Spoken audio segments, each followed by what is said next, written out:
इन दलित समाज के लोगों को छेड़ मत देना, बहुत बड़ा मामला बनेगा। तमाम 36 को यहाँ जोड़ कर खड़ी कर देंगे। हम किसी कीमत पर इनका आरक्षण हटने देने के। यहाँ के लोग भी वहां बहुत बड़ी संख्या में होंगे।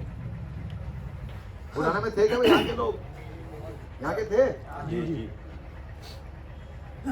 उसके बाद पंचायत में अन्य लोगों ने अपनी बात कही। जब हमने वहां ऐलान किया कि आज मत छेड़ना, तो वहां की पुलिस हरकत में आई और उसके बाद जो लाठीचार्ज की योजना थी उनकी वह फेल हुई। मुजफ्फरनगर में मंडी में लाठीचार्ज हुआ, मेरठ में लाठीचार्ज हुआ, जेल में ठूस ठूस के भर दिया आपने युवा जो 18 से 28 साल के लड़के थे, जेल में ठूसने का काम किया इस गवर्नमेंट ने। सहारनपुर में हुआ सबसे ज्यादा, सहारनपुर में हुआ, मुजफ्फरनगर में हुआ, मेरठ में हुआ, कहाँ नहीं हुआ? तो भाई भाजपा ने आपको ही दिया। इसके बाद यहाँ मैं देख रहा हूँ, यहाँ कश्यप समाज के लोग बहुत बड़ी संख्या में बैठे। उन्हें भी यहाँ के मुख्यमंत्री जी ने कहा, चुनाव से पहले कहा भाई हम उन्हें आरक्षण देंगे। कहा था नहीं कहा था? आरक्षण देंगे। आरक्षण दे भी दिया, आरक्षण घोषित हो गया। घोषित होने के बाद सर्टिफिकेट जारी होना था, नोटिफिकेशन होना था, सर्टिफिकेट दिया नहीं। हम लोगों को पता लगा कि भाई जब लखनऊ से घोषणा होगी, अखबार में पहले पेज पर आ गया कि अति पिछड़ों में कश्यप समाज को आरक्षण दे दिया गया, उन्हें एससी कोटे में शामिल कर दिया गया। तो वहां उन पर लाठी बजाई, बुढ़ाना के अंदर बजाई नहीं बजाई। तो भाई इनका काम तो जाति को जाति से भिड़ाने का है, तोड़ फोड़ करने का काम है इनका।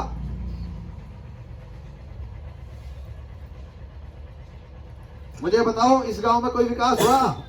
किसी कश्यप समाज की बस्ती में, किसी दलित समाज में कोई काम हुआ का? बताओ, किसी ने कुछ काम किया? कुछ नहीं। आप देखना जाके बुढ़ाना क्षेत्र में, जहां से खतौली विधानसभा क्षेत्र में, जहां से मैं विधायक रहा हूं, आप घूम के देखो सब गांव में, जहां का मैं एमएलए रहा हूं, कोई दलित समाज का एक गांव बता देना, एक भी किसी एक गांव में यदि सीमेंट की सड़कें ना हो या नलके ना हो, और नलकों के साथ साथ उनके बारात घर ना बने हो, किसी एक गांव में जाके देख लेना। आप पता करो इलाके में जाके, हमने सब जगह काम किए हैं, तमाम गरीब बस्तियों में काम किए, दलित समाज में काम किए,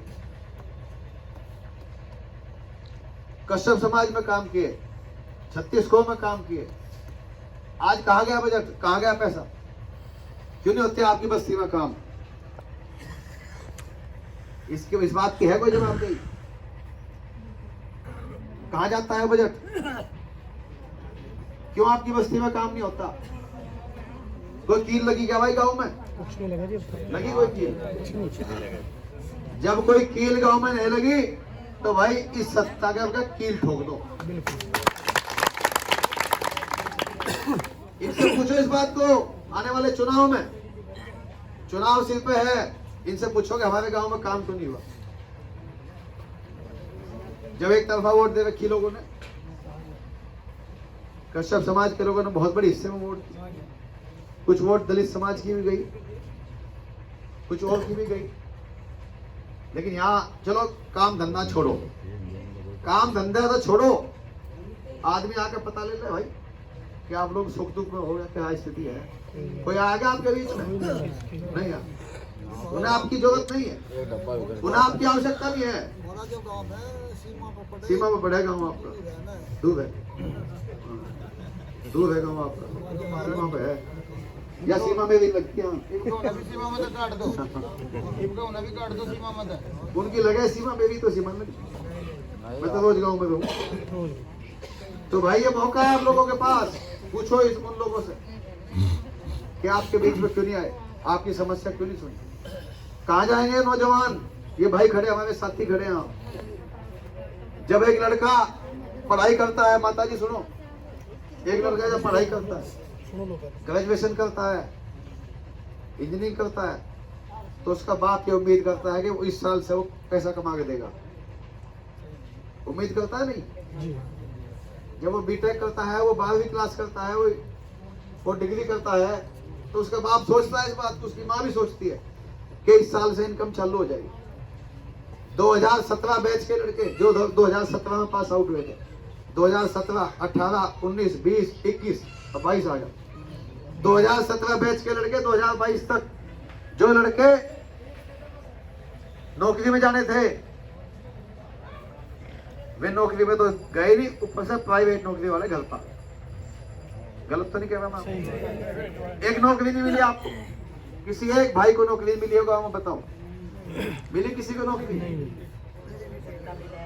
ये बात पूछोगे नहीं कि नौकरी क्यों नहीं मिली? पहले भी गवर्नमेंट आई, पहले भी तो सरकार आई, नौकरी पहले भी मिली होगी, आपकी समस्या पहले भी सुनी गई होगी। इस सरकार में ऐसी कौन सी बात है कि ना आपके लड़कों को नौकरी मिली? 22 साल का लड़का 29 साल का हो गया, अब उसके माँ बाप जो है उसे ग्रेजुएशन कराए बैठे, वो सोच रहे कि ये नौकरी करेगा।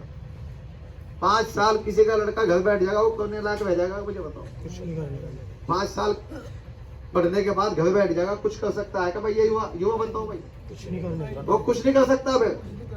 तो भाई इस सरकार ने आपके नौजवान भाइयों के जीवन के साथ खिलवाड़ किया, इन्होंने खिलवाड़ किया है आपके बच्चों के साथ, आपके भविष्य के साथ खिलवाड़ किया, नौजवान युवकों के साथ खिलवाड़ किया, 36 कौम के साथ खिलवाड़ किया।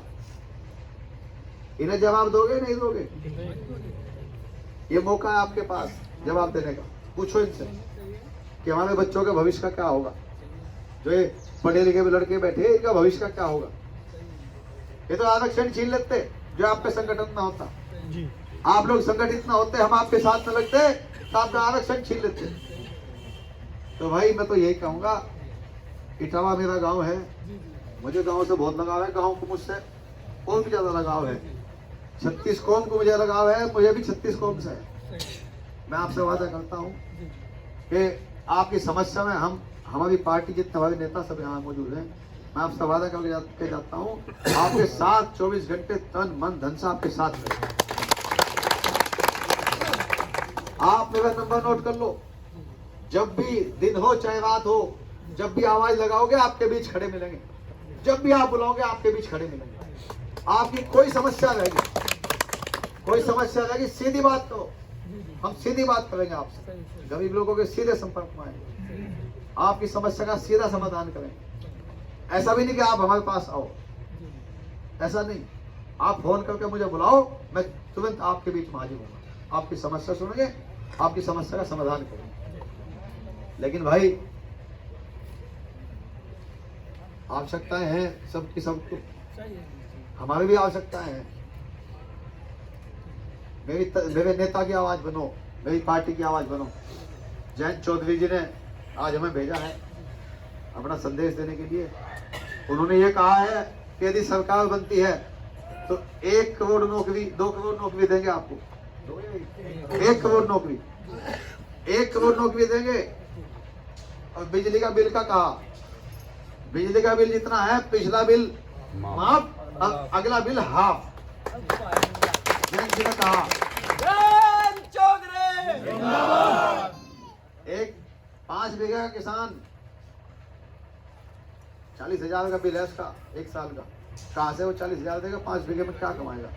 तो भाई जब किसान के पास पैसा नहीं होगा तो आपको कौन देगा पैसा? मजदूर को पैसा जब मिलेगा जब किसान के पास पैसा होगा। तो भाई मेरी पार्टी की आवाज बनो, मेरे नेता की आवाज बनो, जयंत चौधरी की आवाज बनो। आप संगठित हो जाओ, संगठित हो जाओ और संगठन बना के जो है जहां भी आवाज लगाई जा वहां आप लोग पहुंचो। हम तो आपसे एक ही बात कह के जाएंगे कि एक दिन आ गए भाई, हमारे एक दिन दे दो, हमारी पार्टी की अच्छे पूरे 5 साल आप, ठीक है जी। जो आपकी पेंशन की बात होगी या आपकी कोई निजी समस्या होगी, जब भी आपकी कोई समस्या होगी उसके लिए हम बीच में आपके, जब आप बुलाओगे आवेंगे, आपके समाधान करेंगे, आपके साथ, ठीक है जी। इसके साथ साथ जिंदाबाद, चौधरी योगराज सिंह जिंदाबाद, राष्ट्रीय लोकदल जिंदाबाद, अमर रहे। माननीय अध्यक्ष जी, जो जयंत चौधरी जी का संदेश है उसमें 22 संकल्प हैं, वे संकल्प पत्र हम आपको देके जाएंगे। हमारा एजेंडा है पार्टी का, इस एजेंडे पे पार्टी काम करेगी। आज गांव में आने में बहुत बड़ी संख्या में आप उपस्थित हुए, बहुत बड़ा संगठन बनाकर आप इकट्ठे हुए। हम आपके लिए एहसान है आपका, और निश्चित रूप से आपके बीच फिर भी आएंगे। भगवान ने मौका दिया, जनता ने मौका दिया, फिर आपके बीच आएंगे। धन्यवाद।